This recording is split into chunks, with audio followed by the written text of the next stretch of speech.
Good afternoon, TBC family. As you can see, we're home now.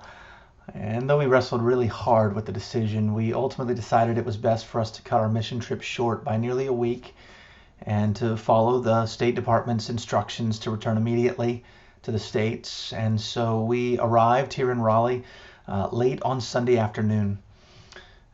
It was, as I said, a difficult decision.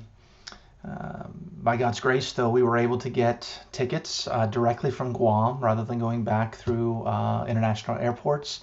And we arrived here safely without incident on Sunday. In spite of all the upheaval and unrest due to the coronavirus, the Lord gave much grace on our mission trip, and it was a blessing to be a part of it. We can't wait to tell you about it, but we'll leave that for another day when maybe we can do it in person. And hopefully soon. To be quite honest, this is not the way that I expected to reconnect with you after a trip like we've had. It seems like forever since we've had the chance to meet with you. We've been gone for a few weeks, and here in the States, you haven't been able to meet for the last week or so, as there have been instructions from our officials concerning gatherings of people. These are certainly strange and unprecedented days that we are living in. And we are doing our best to navigate these waters with you and be wise as we do.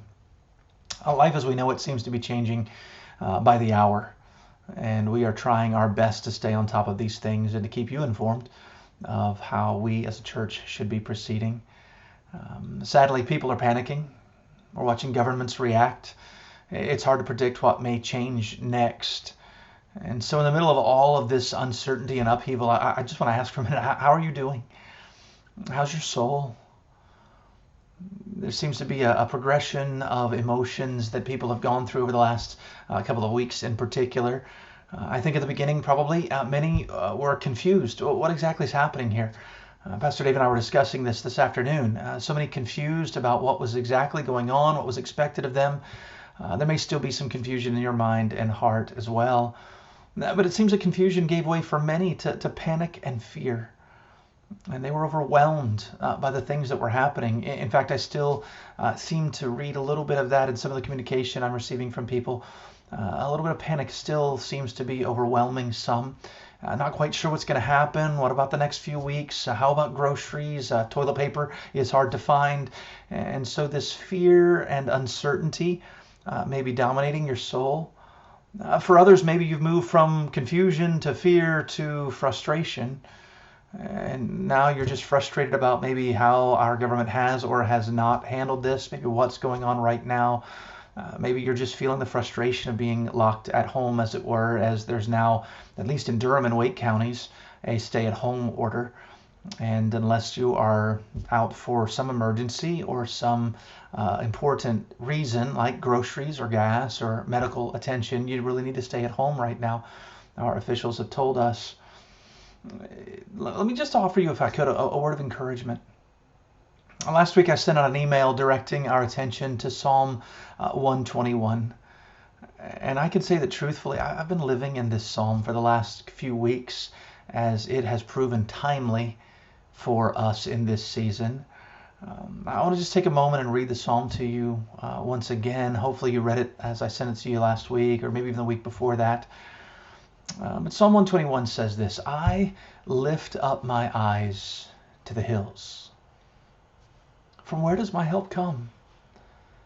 My help comes from the Lord who made heaven and earth. He will not let your foot be moved. He who keeps you will not slumber. Behold, he who keeps Israel will neither slumber nor sleep. The Lord is your keeper. The Lord is the shade on your right hand. The sun shall not strike you by day, nor the moon by night. The Lord will keep you from all evil. He will keep your life.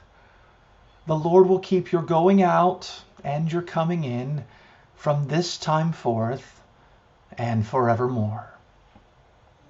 You know, based on this passage, as I've been thinking about it, and other passages like it, I firmly believe that the best way for us to live and minister in times like these is really twofold. First of all, I would say this: be confident in God.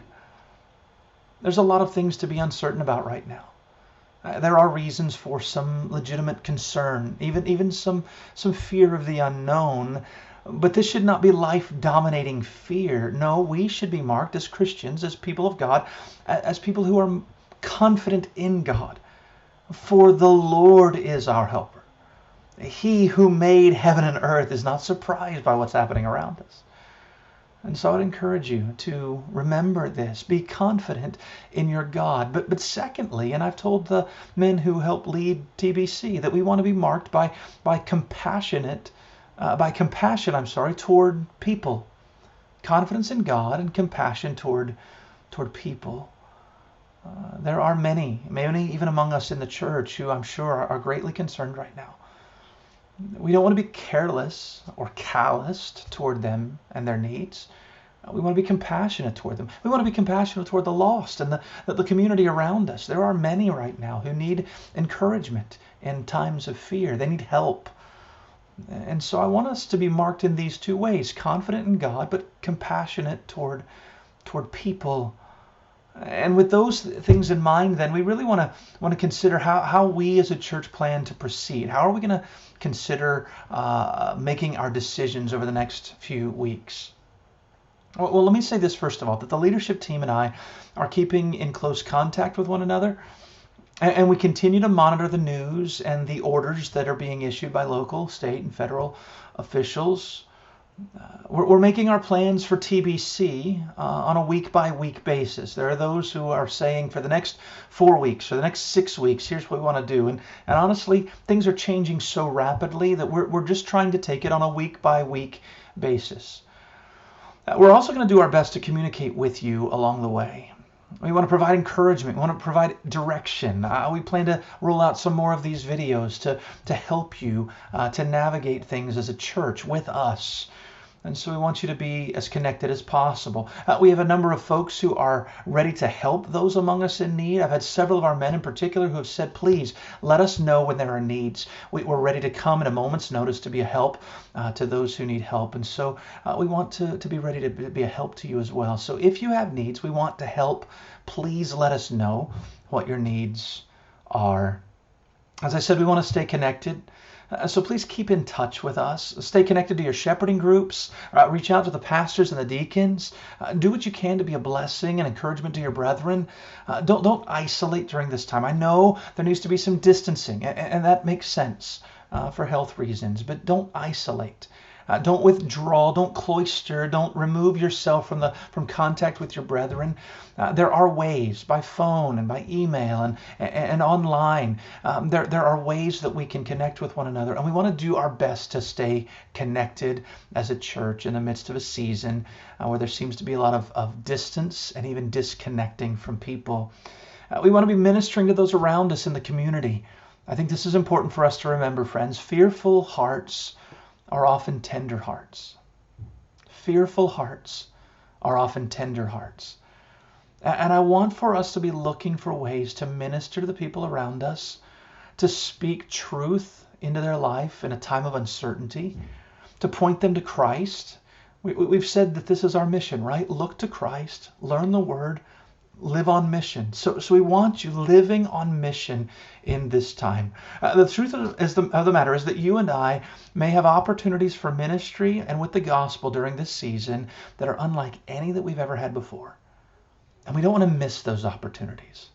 So let me encourage you not only to look inward, but make sure that your needs are met. Let's look at the needs around us in the church, but let's look beyond the walls of our church and beyond the membership of our church to our community, and do everything that we can to be a blessing to people around us in this time. As I bring this first video to a close, let me just remind you of a few things. I want you to remember that we love you. We love you. You're our family. We miss you.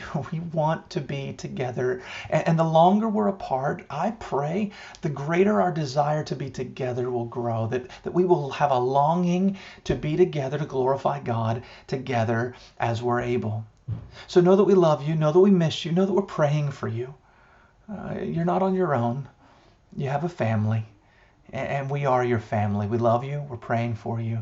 And we will do our best to continue to update you along the way. So please keep your eyes open. Please look at your inbox. Please check our Facebook page. Please reach our direction as you have need. Let us serve one another the best that we're able during this time. Take care, and God bless.